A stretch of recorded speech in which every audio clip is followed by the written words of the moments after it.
शिंदेंच्या दालनात जाऊन एकनाथ शिंदे यांची जी भेट घेतली परवा, विधान भवनाचं जे उपमुख्यमंत्री एकनाथ शिंदेंचं दालन आहे तिथं ते स्वतःहून गेले, एकनाथ शिंदेंची भेट घेतली आणि तेव्हा एकनाथ शिंदेंनी त्यांचं पुष्पगुच्छ आणि शाल देऊन सन्मान केला, सत्कार केला, गौरव केला, त्यांचं स्वागत केलं. एवढंच नाही तर त्यांच्याच दालनामध्ये शरद पवारांनी त्यांच्या राष्ट्रवादी गटाची विधिमंडळ पक्षाची बैठक घेतली. हे खूप महत्त्वाचं आहे. हा जो फोटो तुम्ही बघताय ना, त्याचे 10 अर्थ मी आता सांगतोय. पहिला अर्थ असा आहे पवार शिंदे फोटोचा किंवा या भेटीचा, महायुतीमध्ये एकनाथ शिंदे हे लोकनेते असल्याचा मेसेज शरद पवारांनी दिलाय. हे खूप महत्त्वाचं आहे महाराष्ट्राच्या दृष्टीने.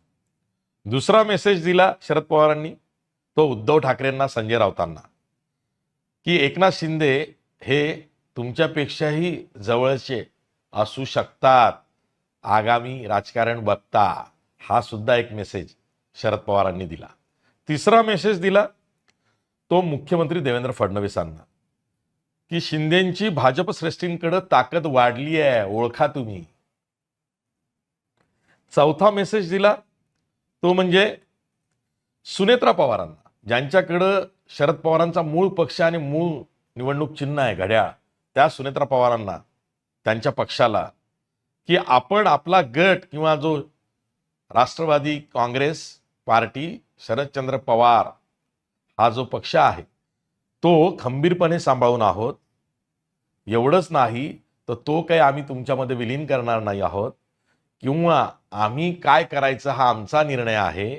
आम्ही इथे खंबीरपणे उभे आहोत, नुसतेच उभे नाही आहोत, आम्ही काहीही करू शकतो. त्यामुळे झालं काय, सुनेत्रा पवारांच्या सत्ताधारी राष्ट्रवादी काँग्रेसच्या गोटामध्ये अस्वस्थता निर्माण झालेली आहे की शरद पवार जर का असं खमकं व्यक्तिमत्व जर का एनडीए मध्ये आलं, एनडीए कडे आलं, तर उद्या 2029ला आपण कुठे असू, मग त्यांच्याकडे जायचं का, असा विचार आमदारांमध्ये नक्कीच होऊ शकतो.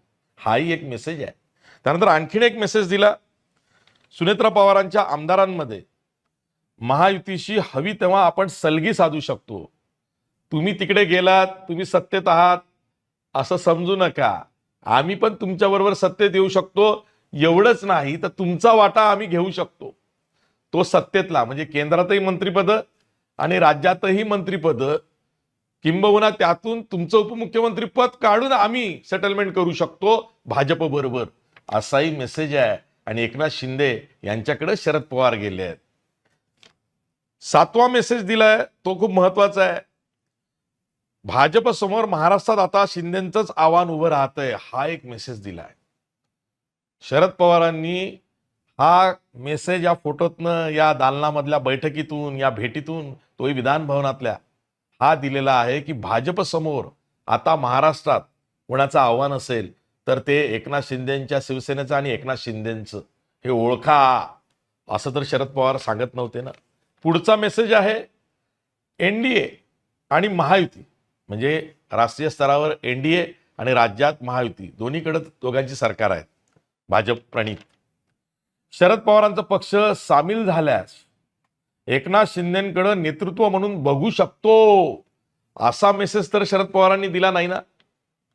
राज्याच्या दृष्टीने ते फार महत्वाचं आहे. पुढचा मेसेज दिलाय तो म्हणजे मराठा सुप्रीमसी ही मेंटेन जर का महाराष्ट्रात पुन्हा करायची असेल तर शिंदेंकडं मराठा कार्ड म्हणून तुम्ही बघू शकता. हा आपल्या कृतीतून शरद पवारांनी काल मेसेज दिलाय का, त्याची खमंग चर्चा सध्या महाराष्ट्रात सुरू आहे की इथून पुढं एकनाथ शिंदे त्यांचं मराठा कार्ड भाजपसोबत बार्गेनिंग करताना, राजकारण करताना खेळतील का आणि त्याला शरद पवारांची साथ असेल का, हाही मेसेज शरद पवारांनी परवाच्या भेटीतून दिलाय. आणि महत्वाचा मेसेज जो दिलेला आहे तो म्हणजे शिंदे जर का स्वतःचे खासदार फोडणार असतील, म्हणजे शरद पवारांचे खासदार फोडणार असतील, तर त्या खासदारांना मेसेज दिला, तुम्ही कशाला वेगवेगळी चर्चा करताय, मी स्वतःहूनच शिंदेशी चर्चा करतो ना, तेव्हा तुम्ही निर्णय घ्यायचा नाहीये, मी निर्णय तुम्हाला सांगणार आहे कुठं जायचं, काय करायचं. शिंदेशी जर का तुम्ही संपर्कात असाल तर मीच शिंदेशी बोलतो, असा मेसेज त्यांनी त्यांच्या खासदारांना, जे 5 ते 6 खासदार अस्वस्थ आहेत असं पृथ्वीराज चव्हाण म्हणतायत, त्यांना दिला. आणि सर्वात महत्त्वाचा शेवटचा 10वा मेसेज काय दिला माहिती आहे? त्यांनी म्हणजे शरद पवारांनी एकनाथ शिंदेची प्रतिष्ठा वाढवली, महत्त्व वाढवलं. नुसतंच महत्त्व वाढवलं नाही, तर शिंदेंकडं महाराष्ट्राचं नेतृत्व पुन्हा येऊ शकतं या चर्चेला नव्यानं फोडणी दिली आहे. इतके 10 भक्कम मेसेजेस या एका फोटोमधनं किंवा एका भेटीमधनं शरद पवारांनी दिलेले आहेत. दिस इज शरद पवार. म्हणून शरद पवार काय करतील, काय करणार नाहीत यावरती फारसं भाकीत कोणी करू नये. ते जेव्हा एखादा निर्णय घेतील तेव्हा समजायचं की प्रत्यक्षतः हा निर्णय घेतला गेला. धन्यवाद.